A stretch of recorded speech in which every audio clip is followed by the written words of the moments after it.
this thing, but I did just consult with him, and he gave me some advice a little after the fact. But I do have a few other ringers in the room tonight that can help me if I trip. Bill Mann is our present Commodore.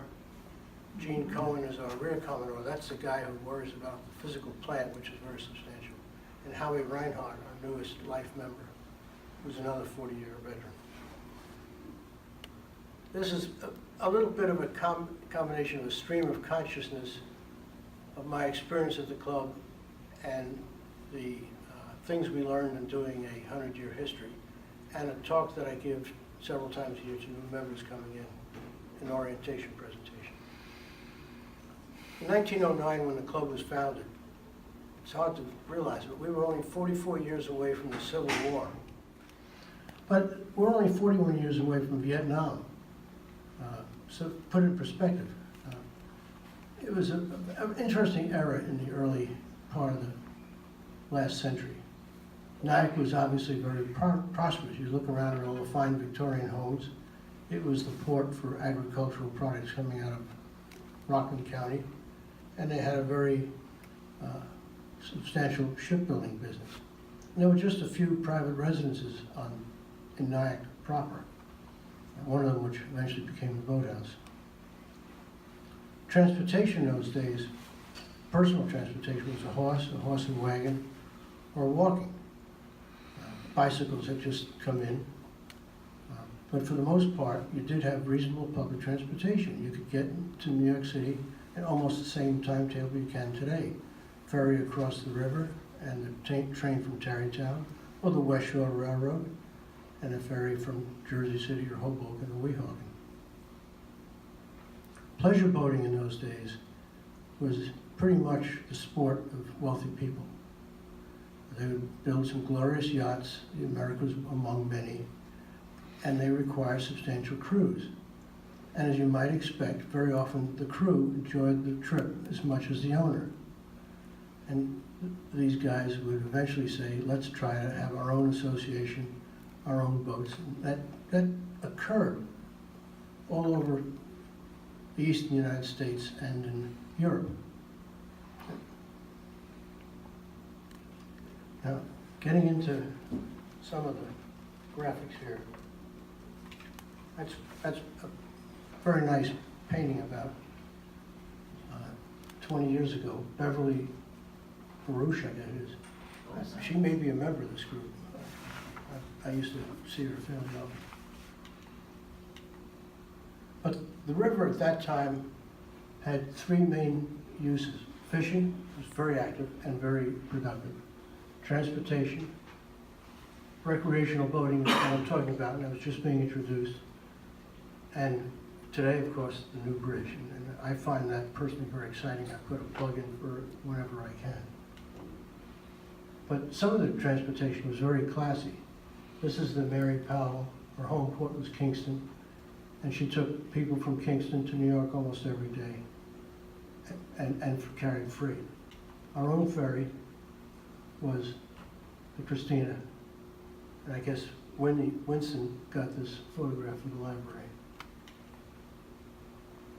This is a case where history is written by the survivor. Many clubs have come and gone, but Nyack has survived. But we're not alone. We're not the oldest club, and we're one of probably 25 that have survived on the river. But over the period of this that we're looking at, there's probably well over 100. One of the resources we had was the fact that the early people at the club kept meticulous records.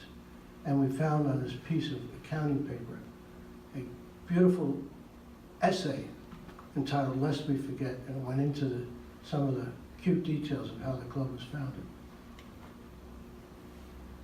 History breaks into 4 parts, which I'll touch on. Common characteristics of the clubs that survive are do-it-yourself clubs. The ones that just wrote checks are pretty much gone. They're all gone from the Hudson. And even on Long Island, they've diminished. They own their own real property, which means they don't have to have a battle with the town fathers over this and that. At Cold Spring and a few other places on the river, we've seen some unfortunate incidents just in the last few years. They're evolving toward family memberships. It's a slow process, and I'll go through our own experiences with that. And they have a construction relationship with their communities. Specific to the club, our club, the property and the house have grown. The fleets have changed dramatically. Governance, which is how we operate, treat people, has changed. But the initial premise of the do-it-yourself club has remained constant. This is where I'm jumping around a little bit. The real property. This is not the Nyack Boat Club. You may remember this is right down the street here. This was the rowing club. And that's a picture of the rowing club on its inaugural day, I guess. This is a fabulous photograph taken in 1890. This is when Peterson's acquired it. This is how I remember it in that general shape. But the Nyack Club was this, much more modest. We rented those pilings. They were called stiles in the contract. So all we were doing was renting a bunch of sticks coming out of the mud and built the clubhouse on that. But that place ended badly in 1916. And here's a key part. Within a month, we were there. A lot of the members were residents of Nyack. We had superb relationships with the town fathers. They got together with the bank. They said, we know you've got this property, perhaps a foreclosure on Getty Street. Let's get the Nyack Boat Club into that house. And so our very next meeting was in our present residence. This is a picture of the property facing north. Where the apartments are now was a yard not unlike Peterson's. And that's what the clubhouse more or less looks like today. The challenging years is the same for the club as everybody else. From 1930 to 1945, you had the combination of the Depression and World War II. During the Depression, we had more kids around the place and a bunch of grumpy old men, and there was some real strife between them, which was a delightfully covered subject in many of the Nyack, 2 of the 3 Nyack newspapers. And that happily has come full circle. The club was held together to a large extent by Commodore Murphy. He was Commodore for 12 years, the tradition is 2, but he stayed in there right to the end of the war, and he wrote a lot of checks to keep the place going out of his own pocket. In those days, before television, internet, and all that sort of stuff, you all remember the minstrel shows and variety shows and stuff you put on. It's a homey place. The great expansion of the club occurred from 45 to 1980. The veterans came back and they started looking for a family boat. And they chose to go to a sailboat rather than a motorboat. Now, the club was founded by motorboat enthusiasts. It says so right in the original documentation. What they were doing in those days was taking an engine out of a defunct Model T, extending the shaft, putting a propeller on it, stick it in the back of a rowboat, and go like hell on the Hudson River. And that type of craft still exists in many places in Southeast Asia. They're scary, but they go. They're very effective, and you steer by turning the engine. It's very efficient, actually, because there's no gears. You just go. But that was the basis of the club. And then a few people bought motor yachts, and there were the odd sailboat from the beginning. But starting in 45, it transitioned from probably 70% powerboats to where there were virtually no powerboats for the last 10 years. We have one powerboat in the club who doesn't even put his boat in every year. And that's not because we chased them away. It's just that a mooring in Nyack is not the happiest place to keep a powerboat. But the Lightning fleet was the first major fleet. The Lightning was designed and presented to the world in 1938, as I was. And it's a boat it's 19 feet long, weighs 700 pounds, and you can build it in your garage out of plywood. Plywood was a relatively new material, starting in the 20s. You could build it out of planks, cedar planks, or plywood. And it would hold a family of 5 or 6 and could race competitively with 3. And one of the tricky things about lightning, it made, not an easy, but it did make a transition to fiberglass. Nobody wants to do the wooden boat today.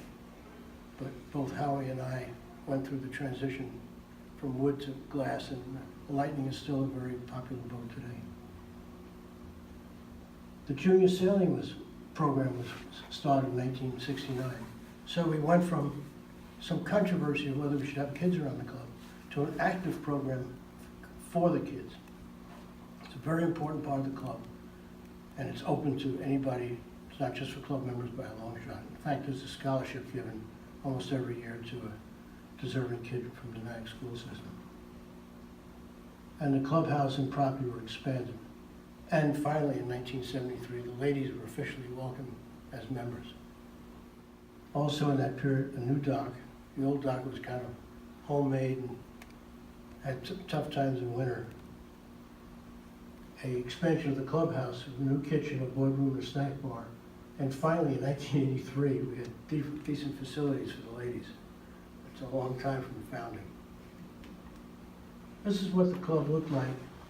This picture is probably from 63 or 64. Wynn can probably take a better guess at it than I can, but I think those apartments were built in 62. Does that sound right? Yeah, about right. Yeah. But the guy who took this picture was Lou Stockmeyer, who was a member of the club in the Lightning Fleet. I knew the pictures existed because I went to school with his son. Now Lou's job, earlier, before this, was he was the official photographer for the building of the present Tappan Zee Bridge. And he would fly over the bridge every day, take a series of precise black and whites, and that's how the bridge company, the construction company, was paid on the progress that could be verified in the photographs. This is what it looked like probably, I'm guessing, around 1950, 55.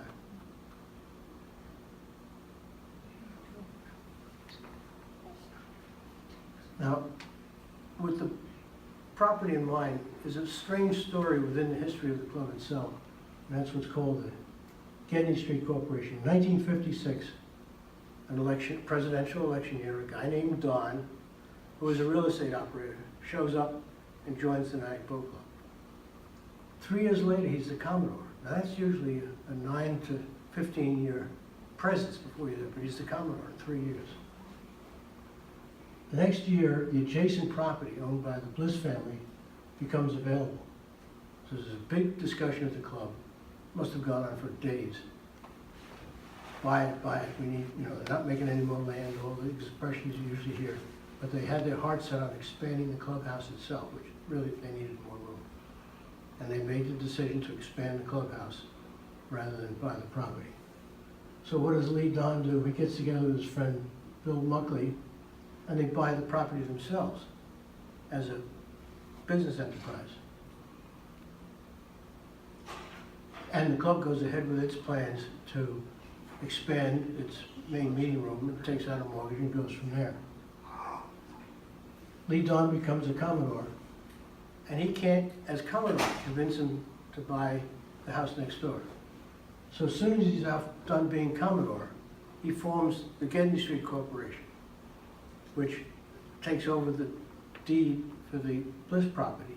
And he authorizes 200 shares in the Gedney Street Corporation and sells a total of 127 shares to people in the club and elsewhere. And 5 were purchased by the club, probably over some people's objections. But that gave the club some insight into what was going on in the Gedney Street Corporation.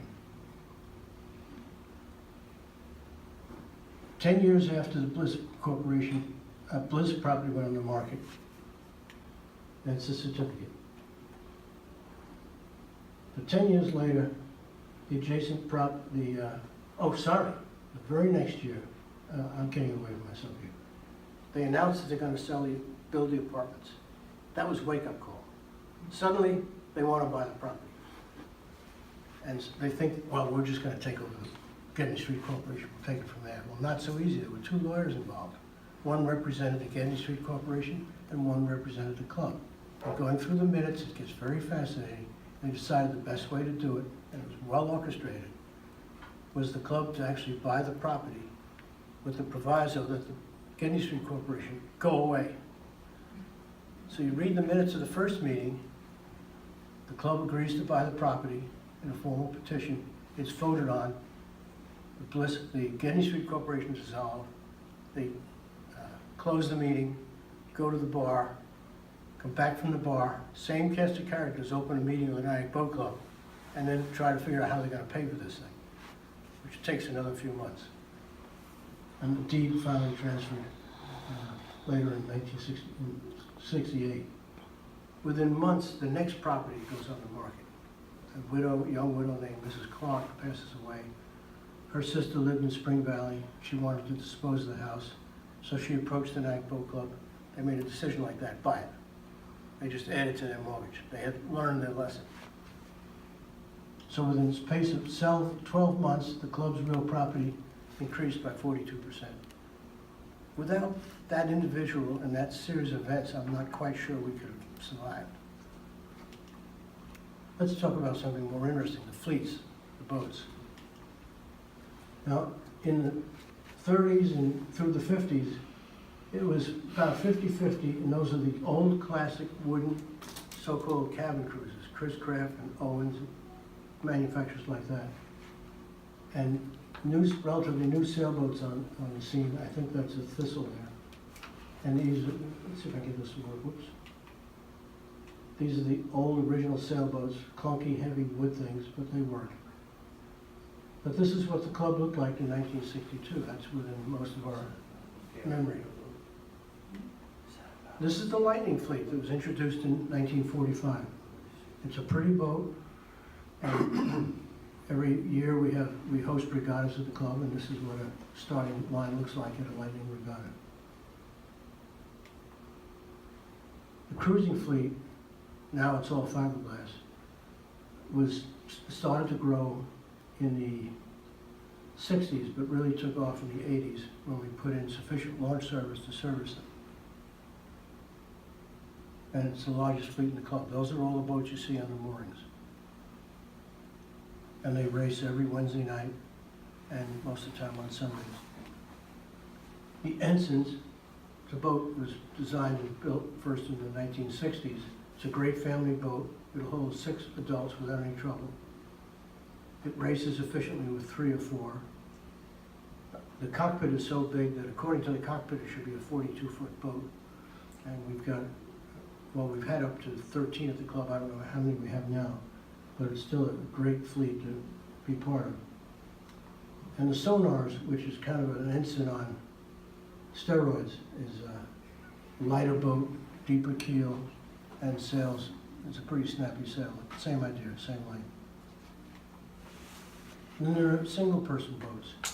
These are lasers. This is a very active and growing fleet.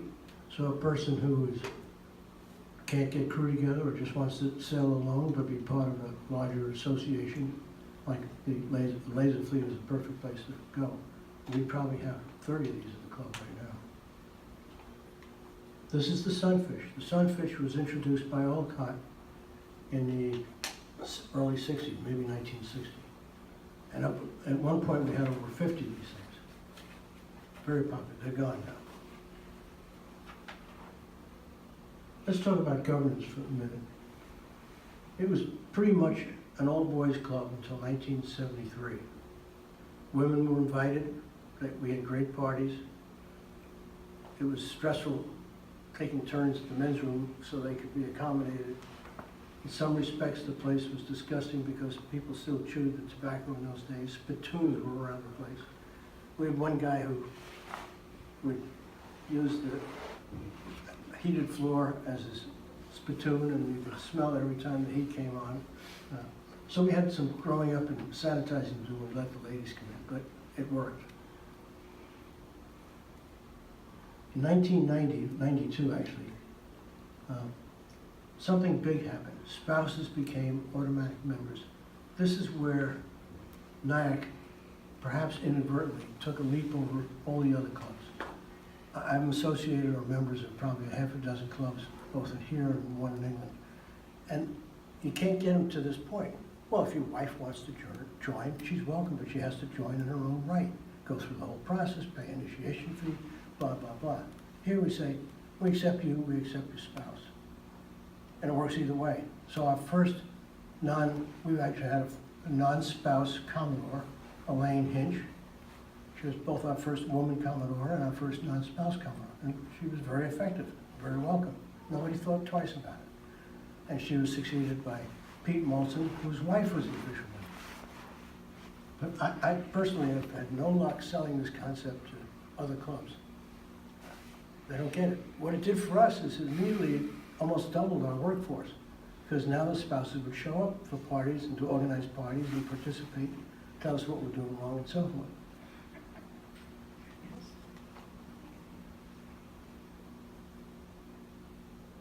No, I just said that.